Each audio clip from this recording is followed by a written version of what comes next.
Welcome to the Gem series, powered by Rocket Level.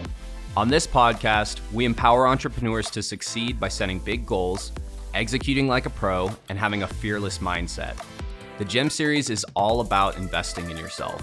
We're here to share the path to getting what you want out of life by sharing the stories of entrepreneurs who have done this themselves, providing thorough research from our team on what careers and habits are yielding the best results, and discussing the mindset it takes to overcome the obstacles that all future entrepreneurs will face. Investing in yourself starts with putting in the work every single day, and this podcast is here to help you do exactly that. My name is Blake Chapman. I'm the Vice President of the Ambassador Program here at Rocket Level, and I am thrilled to be your host for the Gem series. All right. Hello, everybody. Today, I am pleased to welcome another incredible guest to the Gem series, Jessica Caballero. Jessica carved out her place as a creative director in corporate environments and then ultimately made the switch to working for herself full-time in real estate. And I mean, she is a luxury real estate professional and is widely known by her brand, Jess in the City.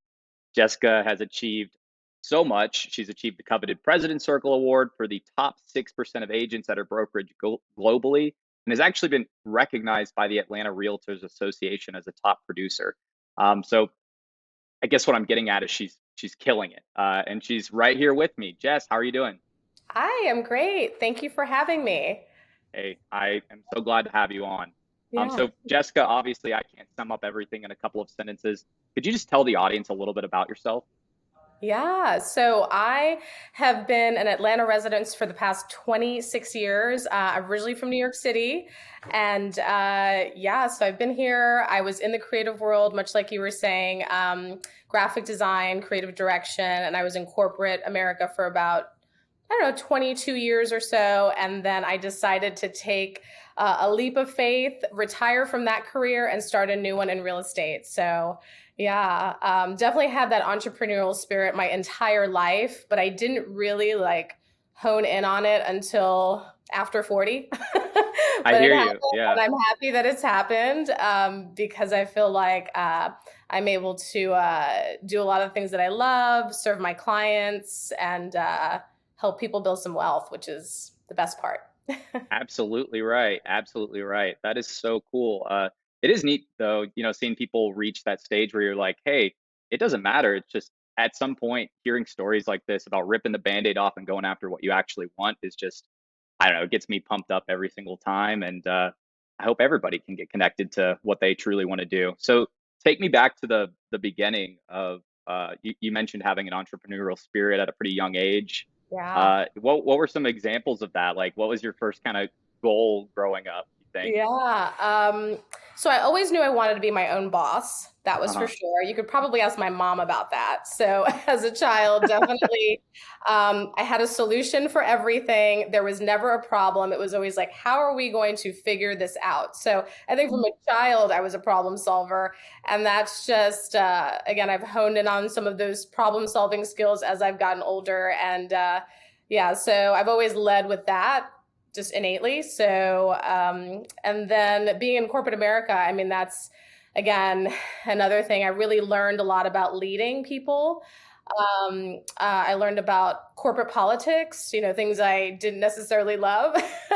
Yeah, And yeah. thinking, I think that I could create my own business and incorporate some of the, I don't know, just some genuine, care for my clients and all of that type of thing, and bring it into a business model. And I have, and so it's been really great. It's tiring, it's hard to be everything and wear many hats, Sure. but I just love it so much, so it fuels me. So That's really, really incredible. And hearing that background, it makes a lot of sense how you'd be able to leverage that in what you do right now. So take me to the mindset of where you were at whenever you were like, you know what, I want to do something else. What was, yeah, how are things going around then? yeah, Yeah. so I remember the first time around. So this is the second go around at my own business, but this time it's stuck. The first time around was, let's see, I believe it was 2012. And I was in corporate America. I was taking a little bit of a break, and I decided to start a small business called The Cycle of Style. And I love fashion and luxury goods, etc. So it was a small concept where I was bringing that to people in a very personal type of space, and it was by Yeah. appointment only. So I was doing that, and I really liked it, but it just didn't take off. And at the time, I had a mentor, my friend Richard Blackwell, love him. He said, "Look, don't be upset if your business does not work out. If you've tried everything and you need to, say, this one didn't work out for me, that is part of being a business owner. And that makes you stronger, knowing when to bow out gracefully." And so I did that. I gave it 3 years. I had to bow out gracefully. But what that did was it helped me think about, okay, well, if it's not that, then what?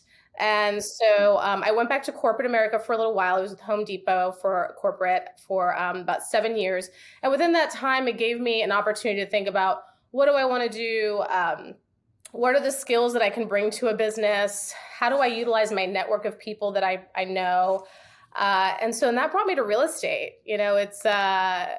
First of all, love homes, have a few, and I appreciate architecture. I love business. So I feel like I'm 50% analytical, 50% creative. So I feel like I could bring that to my clients and to the business as well. So, that's kind of how it started.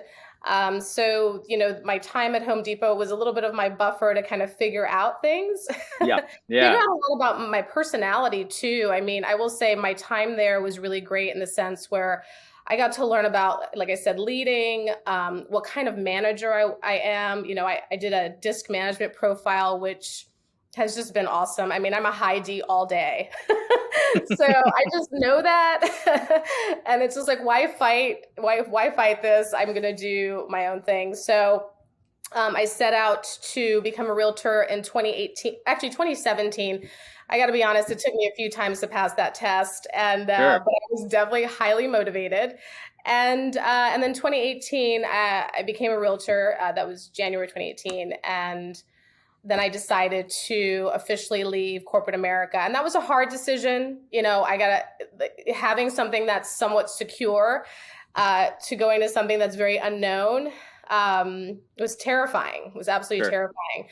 I was by myself. I didn't have any support. I had some money in the bank, but that was it. And then I had motivation and drive. And the other thing I definitely knew is that I would never let myself be in a bad position.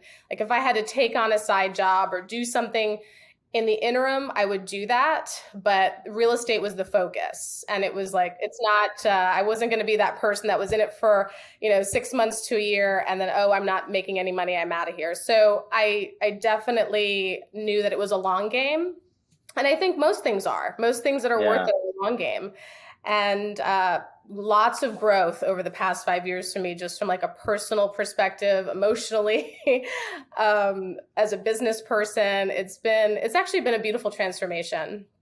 That's really, really incredible. It's also a few things that I took out of that is one, it's really neat that you've been, fueled by your past ventures to be able to realize, hey, look, if this doesn't work out, I'm gonna make a way to make something work out for myself, and keep trying and growing your skills and focus on learning yourself and then bringing that into something that fits really well for you. And we actually, I was like, when I was looking around a bit more about you, we do have a couple of mutuals, and they spoke so highly of you and said how excellent you are at your job. Thank you. So Wow. yeah, I just you're obviously killing it right now, which I think is uh, just great, because real estate is not, it's not easy. I mean, tell me, like, what were your expectations going in, and how did Yeah. they line up with reality when you first got started? Okay. So I think this is maybe I share this with other people that start, because I mentor people and I hear this often. So this is the Yeah. thing. So I thought when I started that everyone I knew, loved, family, friends were just going to flock to me. It was actually quite the opposite. Yeah. So it took me about an entire year, my first year, to figure out, like, I'm not mad at anyone. You use me, don't use me, whatever. Um, it was really just about connecting, handling things gracefully. I think just, being graceful. What may not happen today will probably happen sometime in the future. I had to build credibility, and I completely understand that. And I didn't, originally I was upset about, someone didn't use me or whatever, and that was the tough part. But and then the other thing I didn't really realize is how much I had to work on self too. I mean, we talk, especially at my brokerage, I'm with Atlanta Fine Homes, Sotheby's National Realty. That's a mouthful. We talk a lot about mindset. We talk a lot about, making sure that we're right and we're in a really good headspace to help our clients and bring them, a high level of service. So I had no idea prior to coming into this industry that so much of it was about mindset. So that's that. I mean, that's really important and valuable lesson that I have learned, and it's been super helpful. Mindset is everything. What's an example of the kind of mindset that you think you have to channel to be able to move forward and keep pursuing the next thing for yourself? You can't take anything personal in this business. Yeah. And so that there's that. I think the other part, I want anyone that does business with me, anyone that's a friend to me, I want them to feel better after meeting me. So, when they walk away, they're like, wow, I really enjoy that experience. So, that's another thing. So I'm just really mindful of like being able to give people that, I don't know, like I want them to have a great experience with me. I'll do almost anything for my clients, friends, colleagues, whatever. Yeah. It seems like there's a high level of needing to be self-aware if you're a real estate agent as well. I mean, how do you learn about yourself, so that you can understand how you're coming across to people and all of that? Yeah. Well, I think that was a journey that happened well before I decided to embark on real estate. So, Yeah. in my late 20s, I was very interested in probably undoing some of the things in my life prior, and really kind of becoming Jessica, not my parents' version of Jessica, or and just kind of breaking away from that. I surrounded myself by people that wanted to learn those things as well. I hired a coach. She was a life coach, and at the time I hired her because I was embarking on triathlon and doing stuff like that. So I just needed help with mindset around that. And then it morphed into just talking about my life and experiences and things like that. So I think that practice for the past 12 years has made me highly aware of some of my, just everything, all of it. So it definitely, my coach always says, she's like, it never has anything to do with anyone else. It's always about like what you're saying to yourself, and she's not wrong. Yeah. I've heard coaches and mentors and a life coach as well. How essential is it, do you think, to invest in these kinds of resources? I mean, should everybody be doing this if they want to better themselves, you think? I mean, I do. I think it should be a requirement, but Me too. Sometimes people don't want to find out about themselves, and they're scared. And that's the other thing through my journey with coaching. I learned to stop fearing certain things, or understanding the root of the fear. And why? Like, why am I so afraid of this thing? Or why am I so afraid of starting my own business? If I fail, then what? I mean, for me, failure is not even a thing. It's a learning, it's character building moments. It's, like, this is all to make you better. And so I think I've been able to apply some of the skills and the principles that I learned through coaching and really like spin it differently. Once I had a really hard day yesterday, by the way, but I had to spin it differently at least 5 times for myself. And so I was so in my head about like, nope, that's not what I'm going to say. This is not a terrible moment. We're going to make this right. So, and it really does help. It really has helped me quite a bit. And it's also attracted things to me that I wasn't attracting before. So I definitely think there is the power of attraction, and people see it and they it's like a moth to a flame, right? So Absolutely it is. I mean, I feel like failure is this thing where if you're not failing, then maybe you're not raising the bar. I mean, if you're just constantly in your comfort zone, then you're never going to be able to take it to that next level, which sounds like you are constantly practicing something like that, which is pretty cool. Yeah, I constantly try to push myself as it pertains to that. I don't expect it from everyone around me. I mean, again, it's just, but I try to push myself as much as I possibly can to be the best version of Jess. So, Yeah. Yeah. yeah. So I know you do all kinds of stuff. What are your biggest passions currently? I know this is so totally nerdy, but investing in real estate is my passion. It just really is. My significant other, David, he's upstairs. We have some property together. We have a tiny house in East Atlanta. You know, What? we are embarking, getting some That's where I property in live. Florida. Oh, cool. Okay. So it's called the Charles. It's a tiny luxury experience. So I love anything that is about business and then having a creative spin to it because I have Yeah. to utilize that creative part of me. So that was the perfect thing. We embarked in that in 2021. And I had this vision for it, and we had it built, and we did some marketing around it, made it really pretty, and so that's our baby. The Charles is our baby. Wow. Yeah. Can I stay a couple of nights? What? Absolutely. Oh my gosh. Okay. I want everyone to stay there. Yes. Okay. Very cool. Yeah. My wife and I love tiny homes so Yes. much, and yeah, that's very, very neat. So tell me a Yeah. little bit more about the creative side of you. Like, how do you see that being merged into what you're doing currently? Yeah. If you could expand on that a little bit more. Certainly.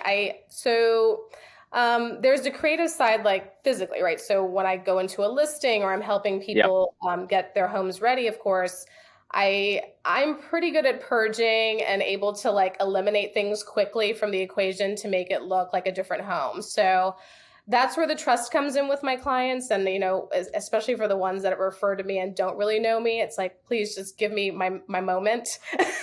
Mhm. And, Yes.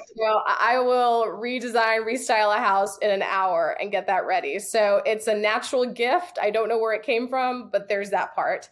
I help my clients after they purchase. A really good friend of ours, he purchased his beautiful home recently, and he's just like, what do I do with this place? It's like, where do I start? So, I took on a project where I helped him design his house, and that was so fun, because it was, he was telling me about his personality, and he wanted a smoking room, and he wanted to do all this cool stuff. So I came with some ideas, and we executed. It was, again, just a fun thing. And to see that the smile on his face after the fact is like, wow, like this is really my place now. So like, I just love that feeling. I just love something about that. So, and then from a business standpoint, I think there's creativity. I mean, I have to be creative all day, every day with contracts, how we're spinning things, all of that. So that's another side of creativity.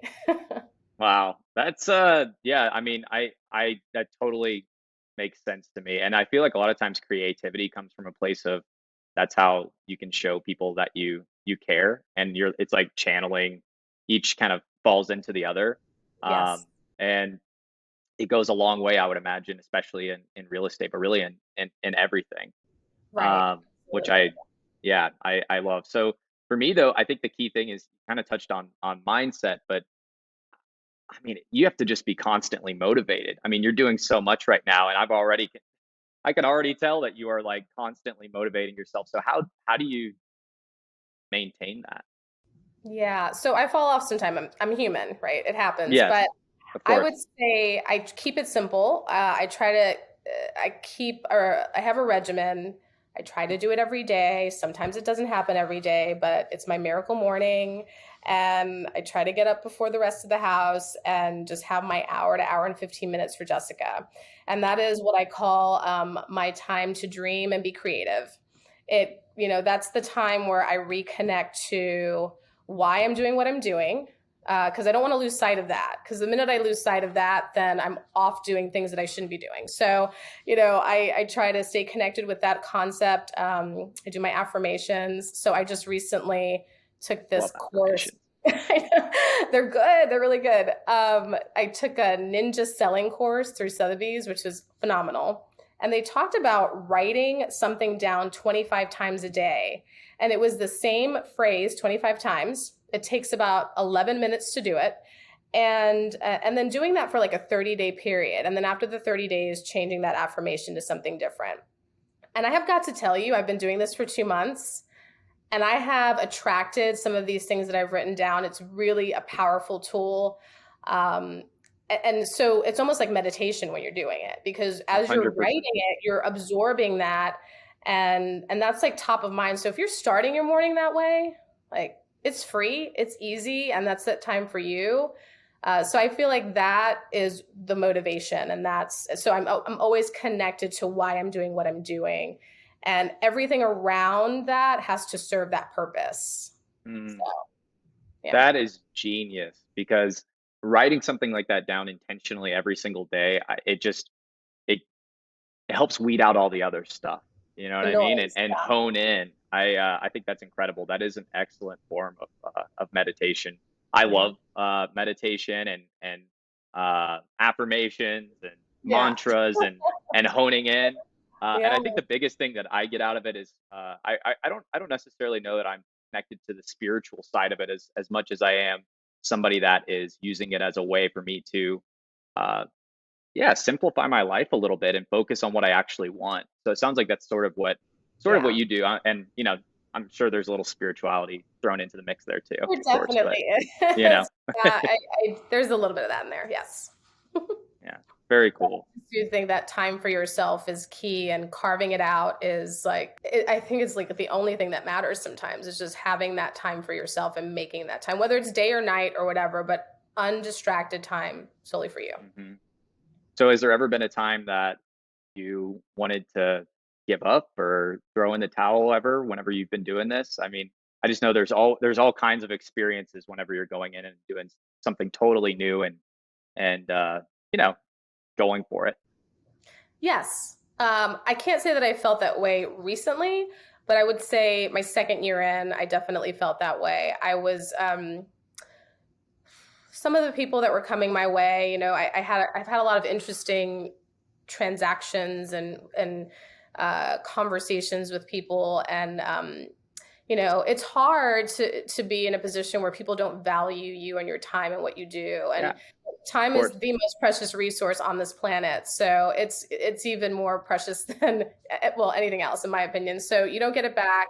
And so when you're giving so much of yourself to people and that is not valued on the other end, that's just a really tough one for me. So I felt that in 2019 a lot. And I think I was definitely more sensitive to it as well.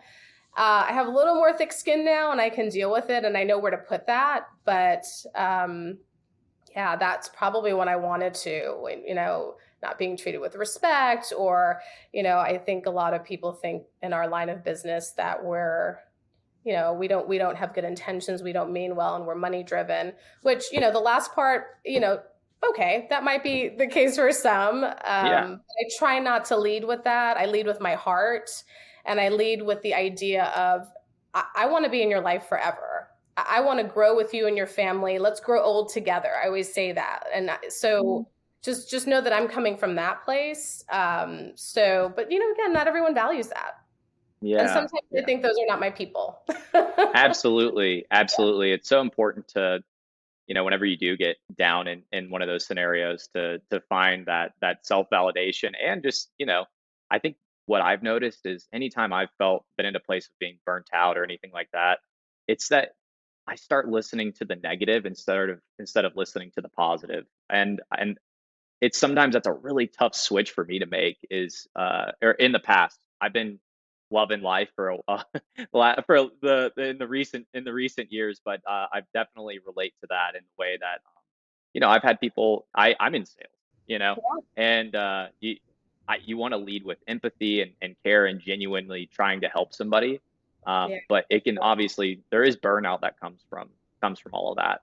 So what do you do to kind of like dig yourself out of the trenches whenever or back then when you navigated that? Because obviously you've kind of found more tools and you've mentioned thick skin a couple of times. Certainly. Yeah. A support system I think is really great. So I have a mastermind group of other realtors that I work with, Cool. and we have our conversations, and we care about each other. We care about each other's businesses. we pick each other up when we're down, kind of thing. And there's lots of Yeah. motivation and that type of speak, but amongst my peers. So I value that. I mean, I've had great support from I've had 2 brokers so far in my career. And so just amazing people that have seen everything, and they're just like, you got this, like, you've got the skill set to like excel and be amazing in this industry. Like, this is just a hiccup. And, and eventually you'll start, those people won't even come to you anymore. They'll go somewhere else, and that's okay if they do. So Yeah. I think hearing that and understanding it and knowing that I don't need to serve everyone is okay. No, that's totally true. Yeah. So whenever you first got started in real estate, I'm going to take it back a little bit further because it made me think about support systems. What was your family like? Was everybody pretty like supportive of you to make this change? Because the reason I ask these kinds of things too, just to give a little bit of context, a lot of our listeners are people that are, in the corporate environment and are very curious about going and doing something that fills their heart up a little bit more and gives them the ability to be results oriented and go after what they truly love. So I think it's really good for everybody to hear about like what the experience is whenever you do rip the Band-Aid off and how you navigated that. I don't know if they want to hear my perspective. No, I'm kidding. The hard truth is what's good. It ain't easy. So my family did not understand what I was doing. They were like, you went to art school, you're really great at what you do, you have this great job. I don't understand. So, and I didn't either, but there was obviously a huge need to fulfill this entrepreneurial spirit. And so I did it anyway, had a really great group of friends, other fellow entrepreneurs that understood my madness. And they were able to be there for me and just like, you know what, keep going, keep going, keep going. And so my friend group and the people that I associated with changed a little bit from my corporate life. It's almost like I graduated high school and went to college and I didn't see the same people anymore that I knew, in a sense. Yes. And I was associating slightly with different people. Not that I don't associate with people from my corporate life anymore. That's not true. But, in those initial stages of my career when I was starting, I was very mindful of who I was spending my time with and what the conversation was. And I knew that it always had to be positive and encouraging. And I was also surrounding myself with people that were doing much better than I was at the time. So, and I think that's key. Even if they didn't want me to be around them, I was that girl. That's so ideal. Yeah, it is. You just learn so much from people. And so it's, that's how I survived, I think, the first 2 years. Yeah. Surrounding yourself with those kinds of people will just change your game entirely, and give you so many perspectives. You want people that have walked the walk to be around you. Absolutely. And requiring, to get to the level that you want to be at, it requires a little bit of sacrifice in that you need to be honest with your relationships, I feel like, and recognize, hey, I was just listening to Reese Witherspoon. She's got a really great podcast. And she was talking about how there's 3 types of people. There's the people that really care and want to see you succeed and will be constantly pouring into you. There's people that are in the middle that are just indifferent. Right. And then there's people at the very bottom that are going to kind of constantly spin something into a negative direction and maybe tell you all the things that say you shouldn't be doing it or anything like that. And we got to find that top 3% or that top 30%. I feel like, I think it's so crucial. I think it's tough to come by, but when you find them, hang out, latch on, whatever, not latch on, but No, I know exactly. I know exactly what you mean. Breathe the same air they're breathing. Yes, I think that's great. Yeah. But yeah.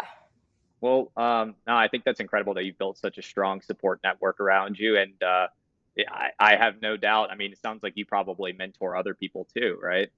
And you pass that down.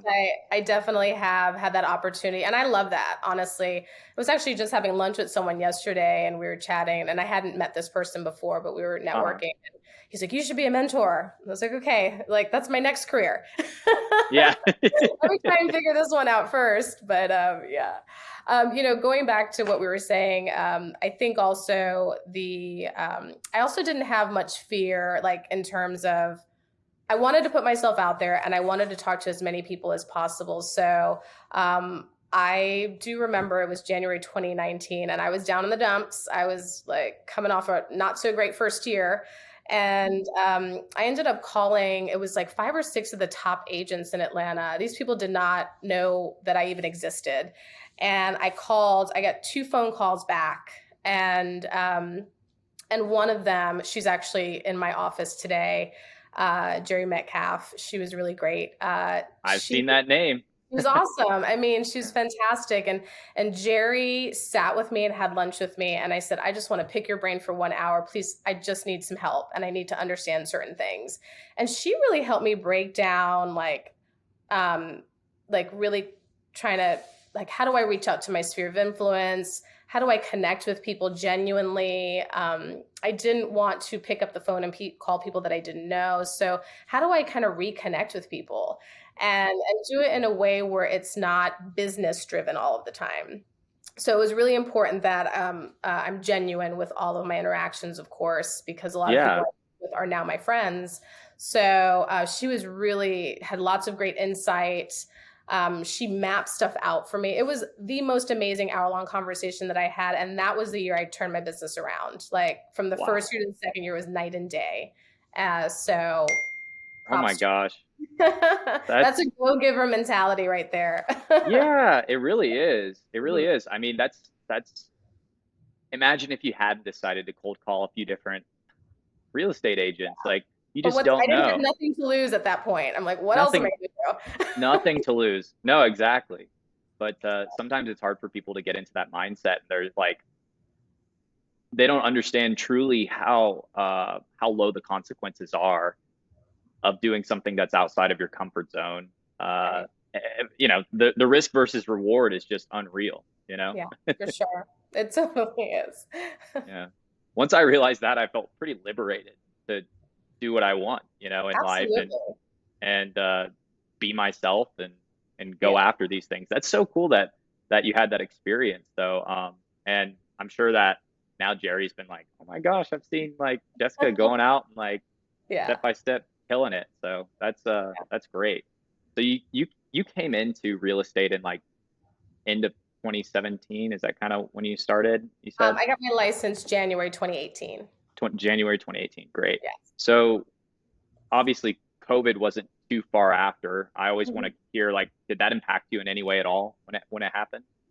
Yeah. So again, another opportunity to be possibly terrified in this industry where it's like, oh Sure. no, what's going to happen? Yeah. Called one of my top agent friends and I'm like, what do we do when there's a crisis in the world? And like, you keep going and find a new way to do business. That is the entrepreneurial spirit. And that's the way you work as a business owner. And I'm like, okay, all right, I'm going. Yeah. And so had a really great conversation. It was February 2020 with my broker at the time. And he said, look, he's like, life is about to change for everyone and people are going to pause and then they're going to start making changes. That is for sure. And he wasn't wrong. I mean, 2020 and 2021 was a whirlwind. And I'm so happy that we're in 2022 where it's calming down a bit. And you could really give people the time and the energy that they deserve and not be so rushed with certain things. But it was great. 2 best years I've had. yeah, I Yeah. was wondering, I kind of had a hunch, but I know that one thing is that with people sitting around more, they have more time to think about uh, making those Everything. changes. Like, So exactly. sounds like that's how it kind of played out over the last couple of years. For sure. Yeah. It was pretty crazy, but great experience. And when we have the next crisis, I'll be ready for that too. Yeah. That's hey, that's great. I also love that you mentioned, the pivot, right? It's like, all right, well, we just have to adjust the strategy and Yeah. stay agile and just keep going. I really believe that people who stay in the game the longest will win, in the sense that if you just keep pushing and stay agile and keep adjusting, something's going to stick and something's going to pan out if you're constantly trying to improve yourself just a little bit every single day. Yeah, absolutely. Yeah. What do you think are, I always am curious because I love talking to people in real estate. What do you think are some of the key characteristics that allow people to do really well in real estate? And are some of those inherent versus learned, do you think? It's interesting. Or can they be learned? I think that some of them can be learned. So follow up, follow through is huge. So I think that can be learned. Yeah. I Yeah. believe that I learned that in my corporate life. So follow up is everything. Even if I don't have an answer, I will have an answer of, I can't get back to you today, but I'll get back to you tomorrow. So just letting people know that you're still there. So there's that. Intuitive, just being able to really understand and read people, ask the right questions. Again, I took this ninja course, and they talk about people are experiencing something at every given point, and it's pleasure or pain, and understanding what that is and how you can help serve them based on however they're feeling at that time. So I love to dive in, and it's very rare that I help a client that just calls me and says, hey, I want to look at a house. Can you show me this house? No, I'm not doing, I need to have coffee with you. We need to have a drink. We need to have a conversation. And because I want to understand, what's going on. So I think that learning to take the time to do that is key to just a long-term relationship, and also building trust as well. So that's possibly something that's learned. Let's see. Yeah, I would say those are the two big ones for me.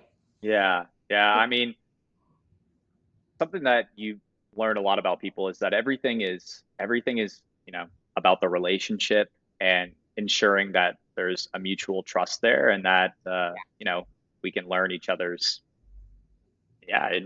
comfort zones, Yeah. learn everything so that you can make sure that the transaction is smooth and all of Sure. that. Because at the end of the day, I'm like, the pitch is out. Like, people don't care about the pitch anymore. You know what I Nope. mean? It is just about like feeling like you know somebody and knowing where their heart is. Yeah. Plus, obviously, what's in it for them, and being able to get that across to them. Yeah. And then I think also being skilled at learning how to deliver honesty. I'm from New York, so honesty is like in my blood, right? So, but for I love me, that. Yeah. being in the South, I have to kind of temper that a bit more, and serve it up with a little bit of honey. So I can be honest, but be kind about my honesty and not abrasive. So I think learning how to do that and just saying, hey, you know what? These are the possible options, and these are the things that can happen, and just but I think sometimes what I see is people are afraid to be honest with their clients, and I think that's where you Mm. lose them. That's where you lose them. Well, yeah, you just can't establish trust if Yeah. you're not able to express that. Mhm. Have that radical candor, right? Right. And it's not always about being mean, but it is about being a bit blunt and direct with people, so that they know, hey, this person is not going to hesitate to tell me something that's a good or bad idea. Exactly. Right. Yeah. What's been a situation where you've had to be kind of radically honest with somebody whenever you've been working with them? Wow. You know what? Without names, of course, I've been Of working course. with a Yeah. client, and they don't know me. They met me last year at an open house. They Hmm. reached out to me this year, and I'm helping their aging mother purchase her home. And so she's close to 80. And it's been challenging because she's my client ultimately, but I'm working with her children on getting this home for her. So, you know, delivering honesty to them, and has been a Yeah. bit of a challenge. My heart's in the right place. I want her to find the best place for herself, of course, and but I think they're highly sensitive because it's mom, so kind of Mm. working around that. But yeah. Yeah. So Well, in that case, I typically give people options. I'm like, there's not just one way of doing this. There's two or three different ways. And if this were my mom in my situation, I would probably go down this road. But you have the options. Here they are. But these are the yeah. possible scenarios. Knowing what I know about this industry and how things operate, this is probably what's going to happen. So, Mm. so I can give them some That's insight at least. yeah. That's really helpful. And I mean, the end result of that is that everybody feels like hey, I'm extremely clear on what my choices are and how Yeah, I can proceed. So I think yeah, that's I think that's great. And I think something that popped into my mind is there's so much that goes into getting to the point where you can be able to sell a house to somebody, yeah. or buy a house for somebody. Right. And I feel like there's maybe a lack of knowledge out there about what goes into making that happen. So what do you think is part of your strategy for being able to effectively take care of a customer? What does like the build up to that look like typically for you whenever you're mapping everything out? Mm-hmm. So again, I do try to keep the process simple. Like let's just say if it's a first-time home buyer, I do try to simplify things as much as possible. We have a strategy going into buying or selling. And there's a sit down, and I feel like I'm always 2 to 3 steps ahead of my client. And I always tell them, like, let's take one thing at a time. I know what's coming next, but let's just like take this one thing that we're doing right now. Let's not worry about what's going to happen 3 weeks from now. And I just kind of keep them focused on what's in front of us, and then I'm able to prepare them for the next step. And so I think that's been really helpful. It is definitely a very personal. I am hand holding all day, and happily hand holding, but just helping them understand the process. And I want to help them understand that it's not that scary. Yeah, It's like this is such an awesome opportunity to be in a position where you could actually buy a home. Like, amazing, you're winning in life. And so, absolutely. how That's can so I help great. you understand and just so like appreciate this moment, be grateful for it, and I do try to remind without being preachy that this is a really great thing that they're doing. I also try to share my personal stories. I bought my first place when I was single, and it wasn't that expensive. I had to renovate it myself with YouTube and Home Depot, and so I did a lot Yeah, of things, and I was able to make a really nice profit on my home. So I share those stories with people. On this is something that you can do by yourself. You don't need a partner to do this with. And so whatever you're thinking, like let's rewrite that story for you, and let's, help you focus on what's happening at this current moment. So, so empowering. And I love that you're taking people through every stage. mhm. It sounds like people probably defer to you, you know, and I feel like that's so essential to put people at ease. Is you don't want them to feel like, well, I got to really step in and you know try to figure this Yeah. stuff out too. You want to Okay. feel like, hey, I'm listening to Jessica, Certainly, yeah. and Yeah. how do you establish? I mean, obviously, maybe authority is not the right way to put it, but it kind of is, in the sense of like, how do you establish authority whenever you first are getting that process going? Yeah, I mean, I just, again, when I engage with them upon first meeting, it's just like, hey, this is something where I'm here to help you. I'm your advocate. So, whatever your concerns or whatever, they all go through me, and I will help you sort through them as best as I possibly can. And again, Yeah, we are a partner in this situation, and I want to continue to partner with you. And that means something to me and my business. So, I'm going to give you all of me, and that's amazing. so that's really what they get. I mean, I truly do operate from this standpoint. I think that's why I'm so tired at the end of every day, but Yeah, but it is what it is.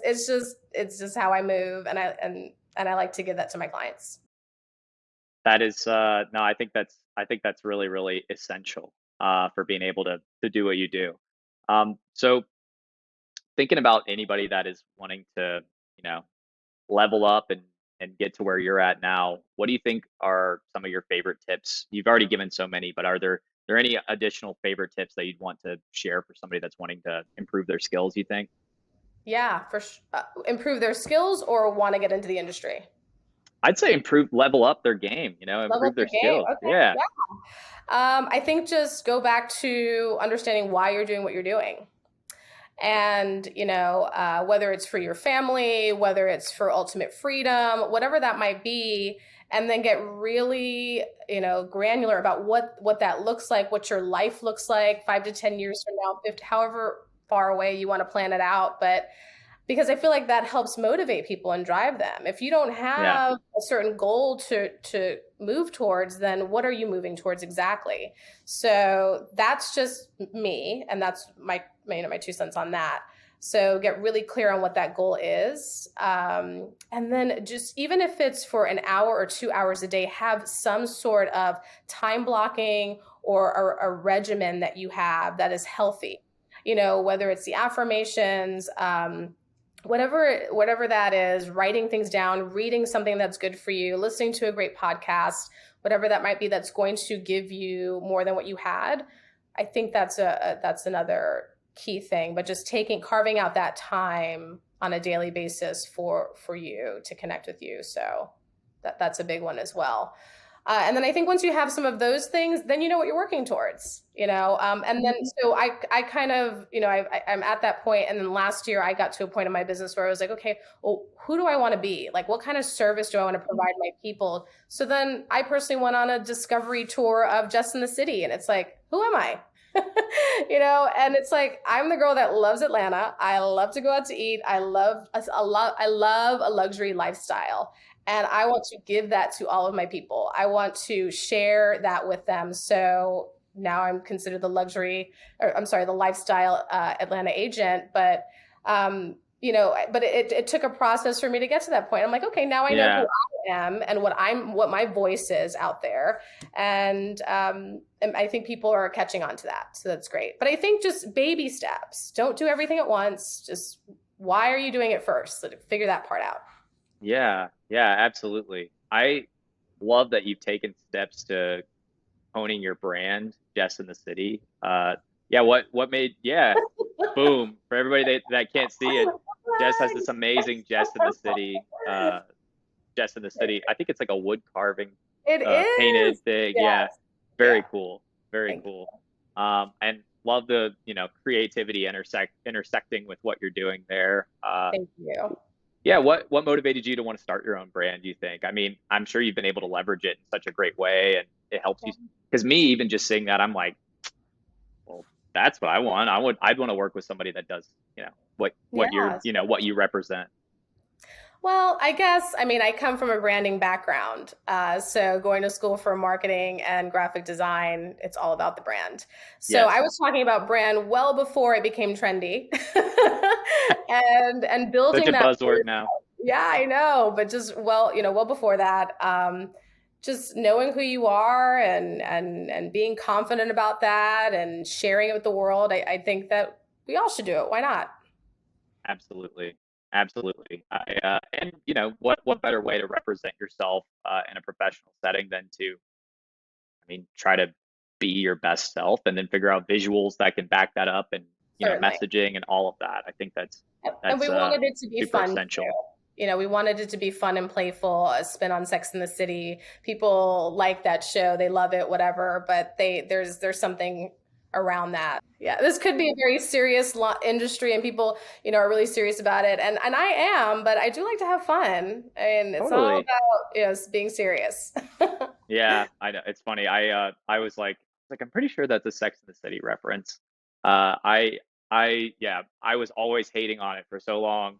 My wife watches it. And then I sat down and I was like, it just got to a point where we'd have dinner. I'd be like, hey, are we watching Sex in the City tonight? And so now I'm like a Sex in the City super fan over here. It's kind of funny. I get it. Who's your favorite character? I like Jessica. Yeah, it's like her. She does a great job in her role there. I love it. Yes. But Miranda is a little nutty too. But yeah. But hey, I like them all. I like them all. Yeah. So I guess thinking about all of that, are something I always like to ask too is people in specific industries like what you're in. Are there any myths out there that you'd like to dispel about being a real estate agent that you think are just commonly held that maybe you could clear up for the record? Absolutely. I'm going to start with, we all make a ton of money. So I'm not saying that there are not very wealthy people that sell real estate. In all honesty, I have done better in this career than I did in my previous. So I'm very grateful for that. But that is all hard work all day long. So, but I think the myth is because all these fabulous reality shows and the red bottoms are showing off, this luxury lifestyle and, coming out of the Lamborghini and all the things. And that's super sexy because it's TV. But when they flash that $100,000 commission at the very bottom right hand of the screen, they're not getting that. That is, I will tell you who's getting that money. 50%, well, probably 25% or so is going to the government, no doubt, because you have to pay your taxes.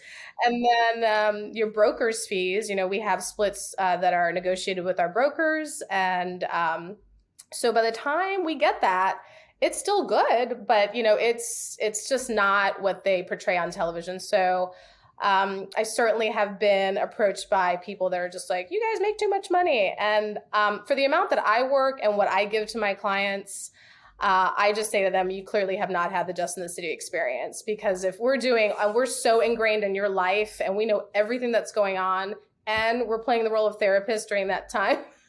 Yep, that's so true. I'm doing all right. It's fine. We're fine. Yeah. Oh my gosh.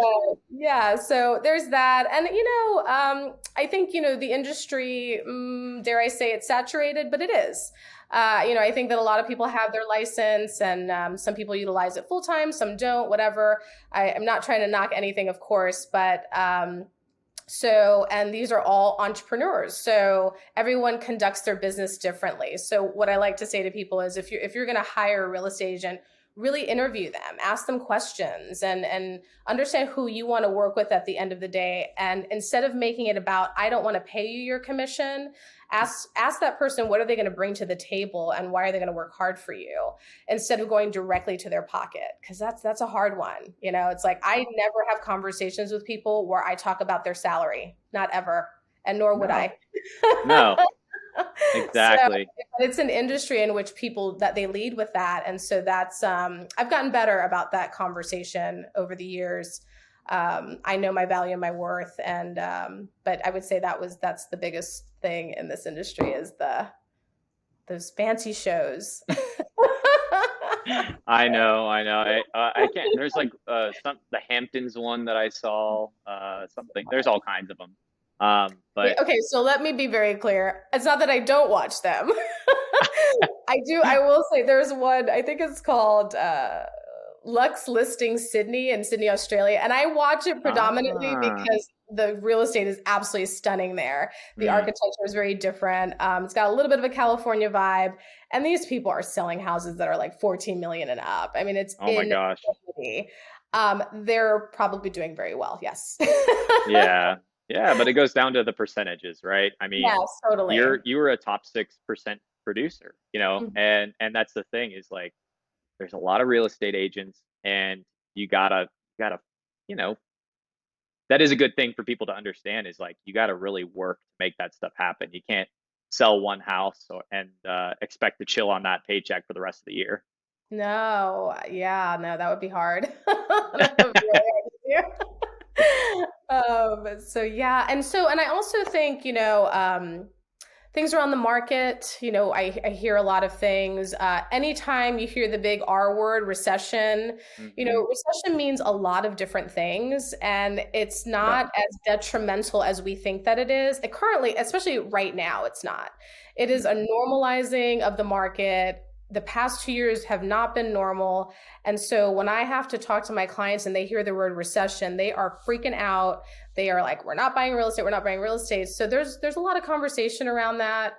I will say, again, we have a really great group of brokers and economists that talk to our group at Sotheby's.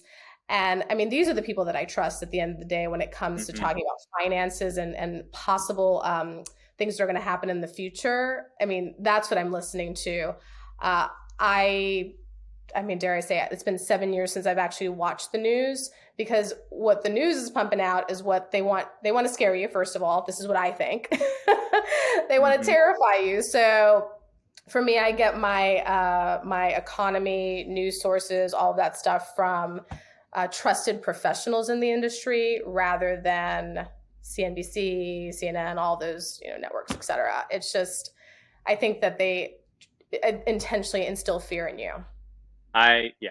Well, I mean, they actually looked that up recently. I don't even know if I should have said those networks. Probably shame on me for doing that out loud. But Nah, I mean, it's actually, there's a statistic now that I think it's like 70% of Americans don't trust the media anymore.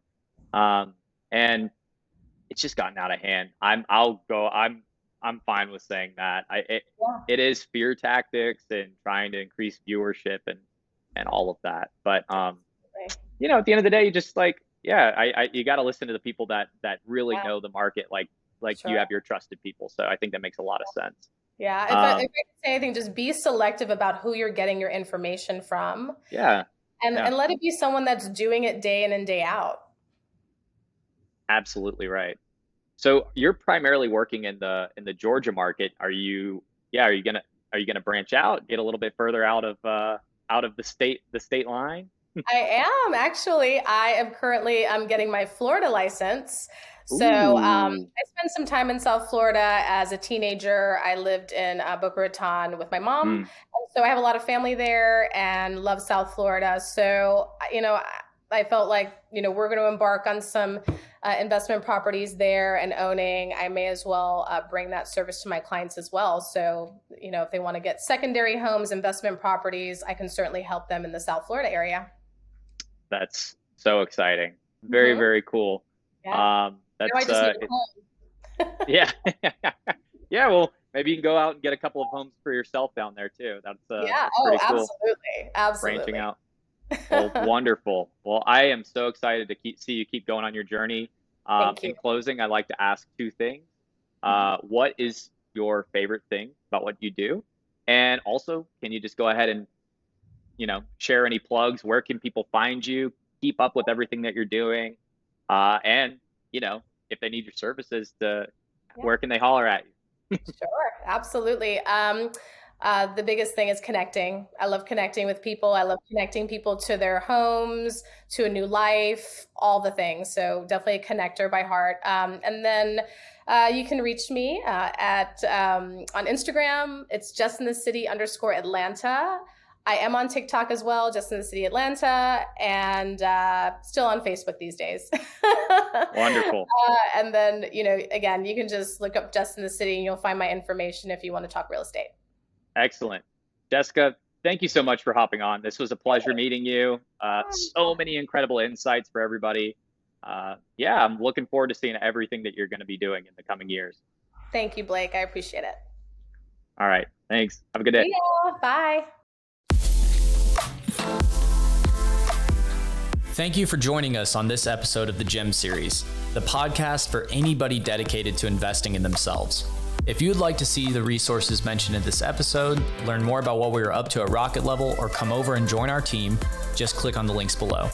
Until next time, this is Blake Chapman, and remember to be awesome and do awesome things.